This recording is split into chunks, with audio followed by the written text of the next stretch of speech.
Welcome to Taste Buds. I'm Debra Eckerling, goals strategist, writer, and foodie. And today I'm speaking with multi-hyphenate Peter Shankman. Welcome, Peter. Good to be here. Thanks for having me. Well, it's great to see you. You and I have known each other for years. We met the first time you started Source of Sources when it was called something else. But I'm at an advantage. I know who you are. So why don't you tell everybody? Oh my God, I have no idea who I am. I am what have I done? I've written several books. I've started several companies. I've had one kid. I've done 2 Ironman. I've done over 5 skydives. Born and raised New Yorker, born and raised in Manhattan. Still live here. Um, I'm on a plane a lot. I'm a corporate keynote speaker. I'm a talking head at CNN. Um, I'm cringe and annoying, according to my 12-year-old daughter.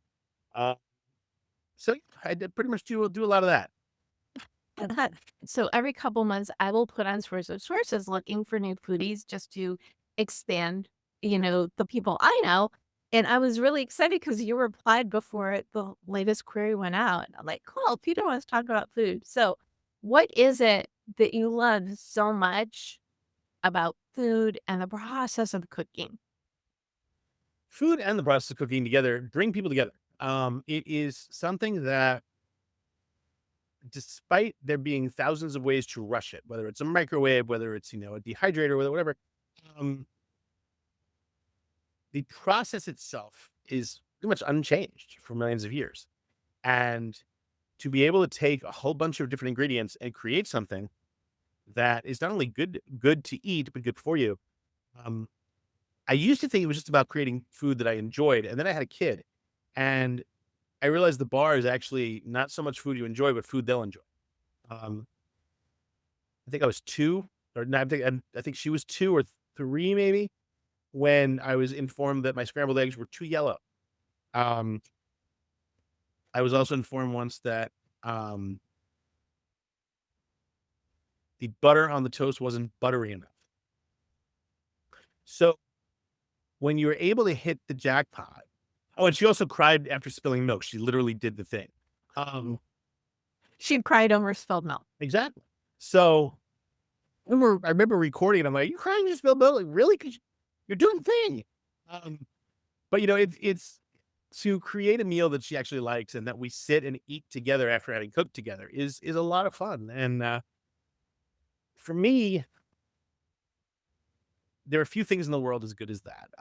Travel is one of them. When I sit down on a plane with my daughter or with my fiance or whatever, there's something exciting about not knowing what's, and it is very similar, when you're cooking. You kinda know what you're gonna get, but it's still very much up in the air.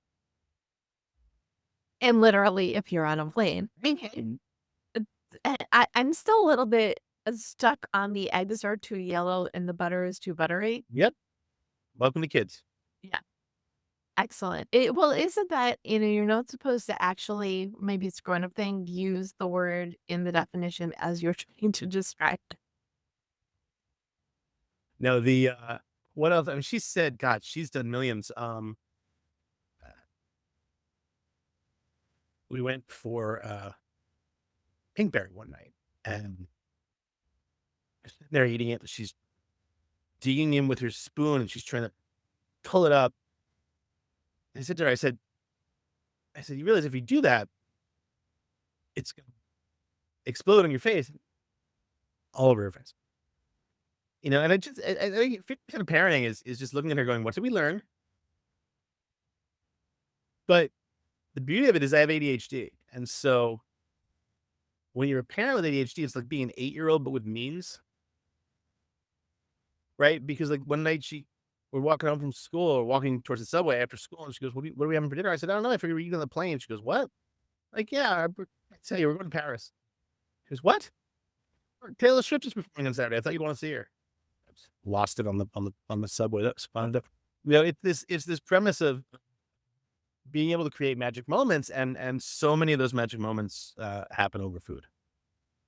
Got it. So it's almost like the ADHD is a superpower, especially when Oh, you no have question. I mean, I kids. wrote I wrote my New York Times bestseller is called Faster Than Normal. That's the whole concept that ADHD is a gift, not a curse. Very cool. So Was this desire to cook, is that something that happened after you became a parent, or was it I think something you so did because before? I I think I couldn't both after becoming a parent and also after really understanding my ADHD because when you're ADHD, it's much easier to go in and order, to order takeout and to have food delivered. Um, and you want to set good habits for your kids. You want to teach them good lessons. And so you learn that maybe ordering in every night is not the best way to do things. So I took a couple of cooking classes and I took a knife skills class and all that. And it really sort of changed the game for me because I enjoy this stuff. I really have fun with this. The hardest thing I still have is remembering to take stuff out of the freezer to defrost it. It doesn't matter how many alarms I set or how many times I tell Siri to do something.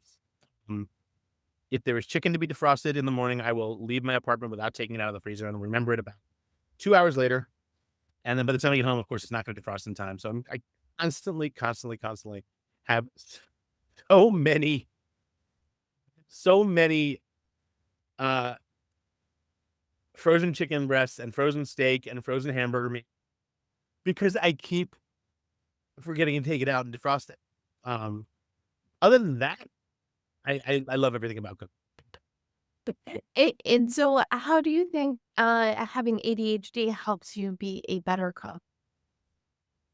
A lot of it is about changing my mindset and saying, "Huh, I wonder what would happen if," and then exploring. Like I'll go to Costco and they have these bags of pre-cooked pepperoni, right? Um, that you wind up, you just can eat straight out of the bag, or you can, put on pizza or whatever. So, okay, I wonder what would happen if I took a big thing of cheese and put the cheese into put a whole bunch of pepperoni into the cheese, melted it onto a piece of bread, right? Okay, well, I basically almost created a pizza. So it's like exploring and figuring out, and then going to my daughter, say, "Hey, taste this. Do you like it? If you do, I'll examine it more and see what else we can do, right? How we can make this even better." So that kind of stuff is fun because when you're ADHD, you get to do that, right? You get to sort of create these ideas, and if they work, great. If they don't, you know, life. But either way, it's a lot of fun. Well, I like the idea of pepperoni and the cheese, but since it's a Jewish journal, I don't have that up. I mean, phrase that. No, there is pepperoni you can buy that is not meat based. There is plant based pepperoni. Oh, okay. Yeah, that's I get. So I get that at Costco has a whole section of stuff you wouldn't think is kosher, but actually is. And you get this. It's like impossible pepperoni, whatever they call it.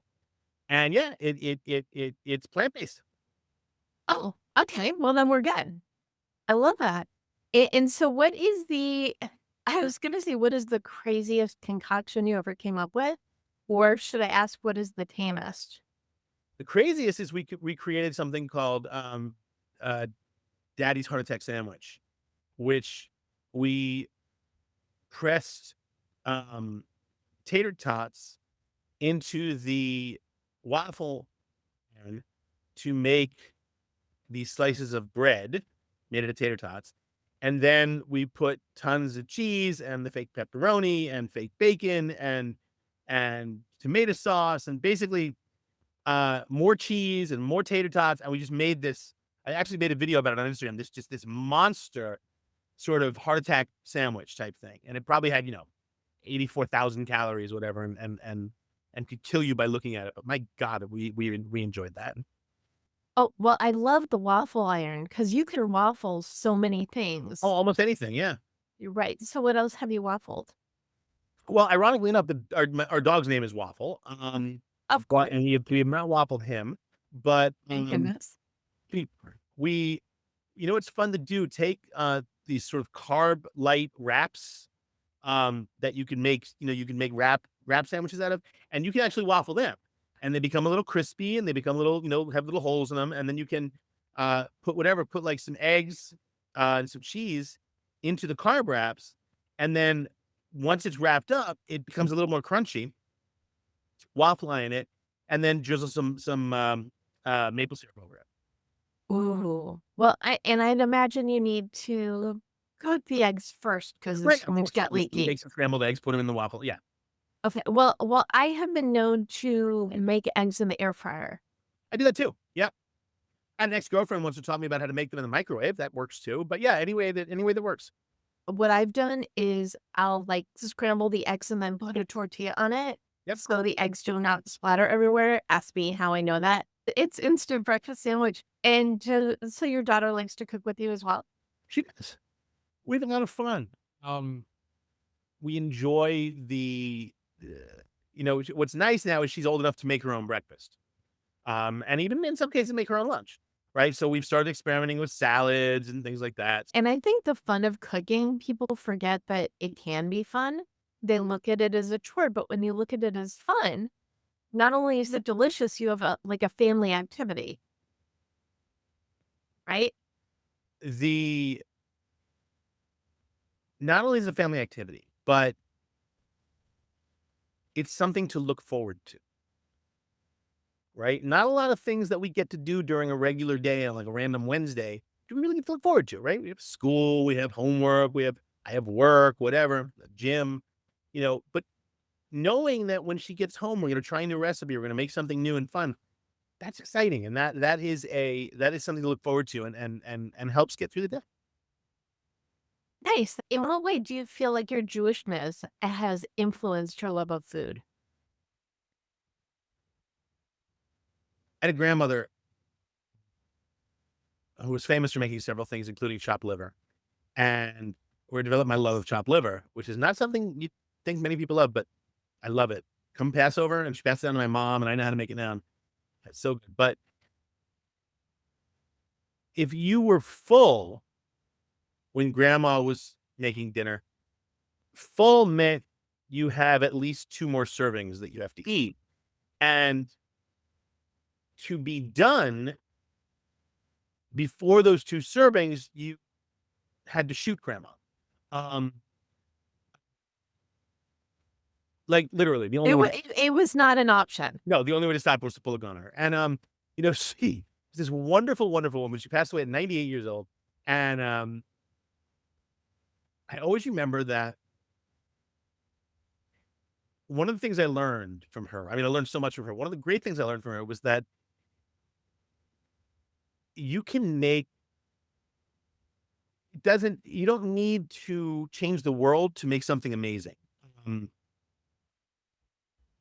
there was a year that my parents both had to go to work early every day, and so they would drop me at, like, 7 a.m. at my grandma's house, who lived really close to her apartment, really close to ours, and she'd give me breakfast, and I'd go to school. And I must have 9, 8, 9 years old, 10 maybe, and the one thing I always remember is that grandma would take the carton of cream cheese, and she would mix a little skim milk into it, making it softer and more spreadable. And all my life, grandma's cream cheese was the best, right? And it took so little. What did it take? It took her going beep with a little bit of milk and mixing it. But grandma's cream cheese was always the most spreadable cream cheese in the world. It was so good. And, she taught me so much. And one of the things she taught me is that you don't have to change the world to improve something, right? It's little tiny improvements can make a world of difference. And that I'll always remember that. I miss her. I really do. And so, how have you brought that? Because you do a lot of things. I mean, I do a lot of things, and you like do twice as many as I do, which is, I mean, people like us, to we like to be involved. We've got different interests and involved. So, how has that philosophy served you in Well, life? it's funny because I'm a customer experience. One of the things I do, I'm a customer experience keynote speaker. I talk about customer experience, talk about customer service.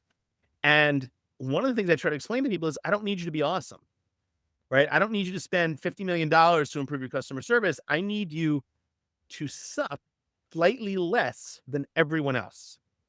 Because let's face it, over the past 50 years, the customer service bar has gotten so low, it's literally a tripping hazard in hell, right? And That's while true. most companies, have this option to fix it, none of them do. And then instead they're limbo dancing with the devil, right? It's like, it's not that hard to make this awesome. So I don't need you to be amazing. I need you to suck slightly less than everyone else, just like my grandmother made cream cheese a little better by putting a little skim milk in it. And I teach that to companies all over the world. Like, I just need you to suck slightly less than everyone else. Everything is incremental. And also, I feel, I'm sure you feel the same, even if someone's a little good, they seem amazing because the bar is so low Well, for I mean, everybody else. something as simple as reaching out to someone when you don't have anything to sell them, but you just want to say, "Hey, how can I help?" Right. And it feels, is that almost like a Jewish thing? I don't know. Is it a Jewish thing like how we all have Like bad being, stomachs? I don't know, but one of the best. and to be helpful, I One of kind the, of to be feels helpful. like, Yeah, I think I don't know if it's a Jewish thing. I think as much as it's a persecution thing. So like growing up with undiagnosed ADHD and constantly being told I needed to sit down and be quiet and stop interrupting the class, and I have no ability to learn. I should just sit in the back. I think for me, it's my desire to help people is because I never want to see anyone go through the crap that I went through. Um, that being said, I think that if as a society we all just helped each other 2% more, we'd pretty much be unrecognizable from what we are right now. I'm with you on that one. So just add a little bit of milk to your cream cheese, be a little bit better of a person. We make the world better. My mother is absolutely going to love this podcast. Talk about grandma so much. She's gonna plot. Yeah. You're a New Yorker. I have to ask the bagel question. What is your go-to bagel and what you put on it? Everything bagel, lox, onions, cream cheese. Very, very traditional. Okay, and some things don't need to be improved on, right? It's funny because when my grandmother passed away, back to my grandmother, I actually went up saying Kaddish for her, and I would go to the I live a few blocks from what at the time was the Garment Center Synagogue, which is an Orthodox synagogue, and I'm not Orthodox by a long shot. And so the joke was I go every day. I went for a year. I said Kaddish every day. And yet I'm the guy walking with the Orthodox shul at 7:30 eating a bacon, egg, and cheese, right? As I walk there. So that was always the running joke was that I'm going in and I'm praying and I'm leading Mincha Myra, but yet I'm still eating a bacon, egg, and cheese right before I get in. So it was sort of that running joke that like I'm Jewish. I grew up conservative. Oh, or as we call it, Jew. Jewish. Right. Right. Yes. I grew up conservative as well. And it's funny because as my daughter's getting bat mitzvah next year, and so her mother's not really into Judaism. She's Jewish, but she's not really into it. It's sort of on me, and so I picked the temple, and we're doing the Garment Center, not the Garment Center, sorry, the Village Temple, which is in the village in Greenwich Village. Wonderful, wonderful synagogue led by a wonderful rabbi, and it just really feels like home, you know. So it's really, really nice, and we're having a great time then. Loves it. I love it. Well, so you get to bond over food, over the Jewish-ishness. Oh, absolutely. But the funniest story I guess about being Jewish for me, when I did my first Ironman triathlon, and my dad has a quote every time I do something stupid like become a skydiver or train for an Ironman. My dad, Peter, Jews don't do Ironman. Jews don't skydive. You know, that's his thing every time. But I'm doing the Ironman and I wind up meeting this guy on the run portion. We're both dying. Like we're 18 miles in, to the 26-mile marathon portion after doing a 2.4-mile swim and a 112-mile bike ride. And so we're both close to death and we're talking. It turns out he's an Orthodox Jew from Teaneck, right across the river in Jersey. And we become friends, and, talking in the course, race friends, right? And I don't think I'll ever hear from him again. He tracks me down like 3 weeks later. Hey, you should come out Brighton Beach in Brooklyn every Friday between May and October. We swim. Come and do a race, a swim workout with us. He didn't tell me that everyone there is an Orthodox Jew, right? So no, I'm not even joking. I show up at 5:30 a.m. and watch the sun come up over Brighton Beach, and I look down and David's putting tefillin on me, and I'm like, okay. So we put the tefillin on, say the Shema, take the tefillin off, do an hour swim in Brighton Beach, come back, get out of our wetsuits, use the public outdoor showers, rinse off, change, throw some clothes on. And I'm like, all right, guys, I'll see you next week. And they're like, no, no, no, wait, wait. One of them opens their trunk. Like, there's 6 different guys, there's 6 different cars. One opens his trunk, he has bagels. Another guy opens his trunk, they're like, the trunk, he has scotch. Good morning. On a Friday, we all have to drive to go to work. What the hell? Coolest people I've ever met in my life. So I swim. I call them my Orthodox Jewish swim team, and we try to go out several times this summer. Amazing. Okay, so In the Brighton Beach parking lots. I can completely see it. That's hilarious. But you find your people wherever you go. Absolutely, absolutely. Okay, so quick ahead. What are the top 5 tips for dads for cooking that they need to know? Meal prep is huge. Spend a Sunday with your kids. Spend 3 hours on a Sunday meal prepping. Put it into containers and freeze it. Right? You can make the most healthy protein burritos that no one ever gets tired of eating. They're incredibly healthy. They're kosher. They're really, really good. You can make like 2 dozen of them and just throw them in the freezer. Right? They're great for breakfast. They're great for dinner. They're great for whatever. Heat them up. Right? Heat them up. Throw a little salsa on it. Boom, you're done. So meal prep is hands down the number one. Take the kids shopping with you. Right? Let her or him see what they want to buy, within reason, obviously, but there is a sense of ownership. I found when Jessa chooses what stuff she wants, she's more likely to eat it. I have a 2-for-1 rule, which is if you try 2 new things, you get to eat one of your favorite things.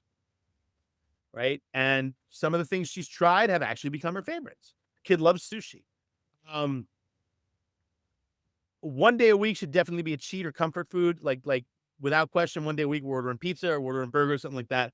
You got to live a little, but yeah, I think those are about it. And get yourself a damn good crock pot and a damn good air fryer. Okay. One, two, if we got them. You cheated, but we got them. And is there a recipe that you love that you want to share that we can put in the recap article? Yeah, I'll send it over to you. But basically, I throw a bunch of chicken breasts, frozen chicken breasts, bunch of chicken stock, bunch of vegetables, chop them up, um, and a ton of spices, tons of different spices. Throw them into a crock pot for 8 hours. The last 45 minutes of the crock pot, I dump in a bag of egg noodles, and it becomes this phenomenal casserole. And kid loves it. I love it. It's incredibly healthy. It's not very fattening. Not fattening at all, actually. Tons of protein from the chicken. It's good stuff. We set it off before we go to school, or before we go to work, whatever. Come home 8 hours later. There it is. Yeah. Easy peasy. Well, this has been so much fun. What final food for thought do you want to leave people with? The biggest sort of dichotomy that I struggle with is the fact that I love food. I love cooking. I love to eat. And I also would love to look like someone who doesn't love food and doesn't love to eat. Um, I'm the kind of person who you can tell I go to the gym and work out, but you can also tell I don't turn down tacos.